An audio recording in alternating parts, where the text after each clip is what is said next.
to, prior to being elected to the Senate, and then 0 speeches on it until he ran for president. And this is like spoken within all humility. I think he's doing a great job in very many areas, but we, as a movement, were somewhat distracted by what we were told about someone rather than what was underneath it. And he made no bones about saying he wanted to move to escalate the war in Afghanistan. It was put out there on every platform, in every debate. It was talked about, we want to escalate the war and we want to move to Pakistan and all of these things. And so the plan that was always on the table was never a withdrawal plan from Iraq.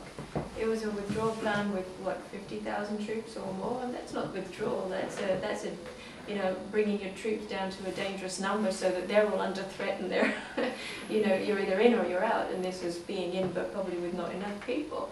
So, we have to look again at ourselves and what our motives are for different things.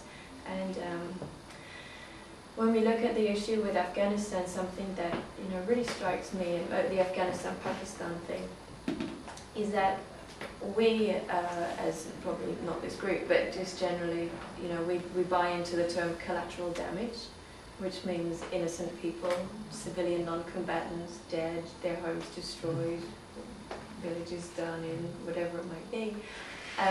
And we allow this term collateral damage. And I remember back in '06, I was with Dennis in India, and we were on a congressional delegation. And there were some strikes into one of the border villages in Pakistan in the mountains, and all of the different, we had all different people in the room, in the communications room, where we were reading all this new news that was coming through. And we could understand that collateral damage, the death of innocent civilians, isn't removed, from a human experience. They're real people with real lives, with real loves, with everything going on, and there will be real people who will want to respond in a certain way. They'll react in a certain way.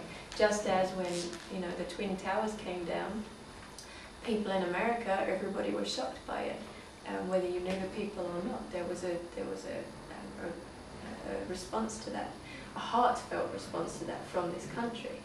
Our response to that was, let's get back at the world. Let's go and, stop the people who did this to us. It's led us to Afghanistan, it's led us into Iraq, it's led us into lots of different adventures or misadventures.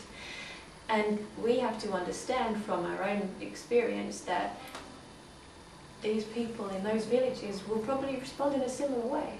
And so that lays us open, because they are just collateral damage to us, that lays us open to them mobilizing together against the people who killed their families. And so this lack of compassionate response from us as individuals, as a society, forgetting the actual military governmental structures, but our own consciousness, is allowing for this escalation of violence to occur. And I think this is probably the biggest battle that we have in anywhere around the world, is to open people's eyes to their own humanity, and to the humanity of the person who's with them, next to them, or the humanity of the person who is further away. As to peace movements around the country, I think we have to remain very focused. Really got to look at what we are trying to achieve and not be distracted too much by the next best thing or a compromise. We have to continue to help people to see that although the economy is a big issue, there's still the war going on. But also, because the economy is such a big issue, we need to be, showing a holistic view about how things are interconnected and interrelated. How we have got so much defence spending and we've been neglecting social spending, we've been neglecting education and healthcare. And peace in our own communities really comes from when our societies are in a much more stable position. When we're much more whole in ourselves, when we don't have to worry about all of these external factors. We don't have to be frightened of another person, be they foreign or domestic, just because we're told that they're taking our jobs or they're doing things. So we need to be moving in a different direction with respect to that. The Department of Peace, a great concept, not something I think that will pass with its current title, because people can't relate to peace thing. It's like, okay, I'm going to walk around with my flower and my beads, whatever. We need, you know, it's sad that such a beautiful word with such deep and meaningful, you know, associations cannot be accessed by a majority of people.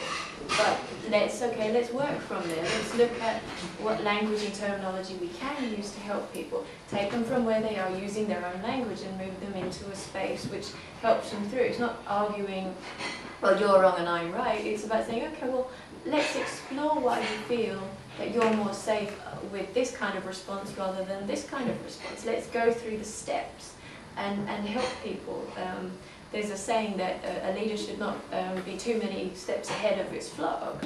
So you've got to sort of help people together and take them through these processes.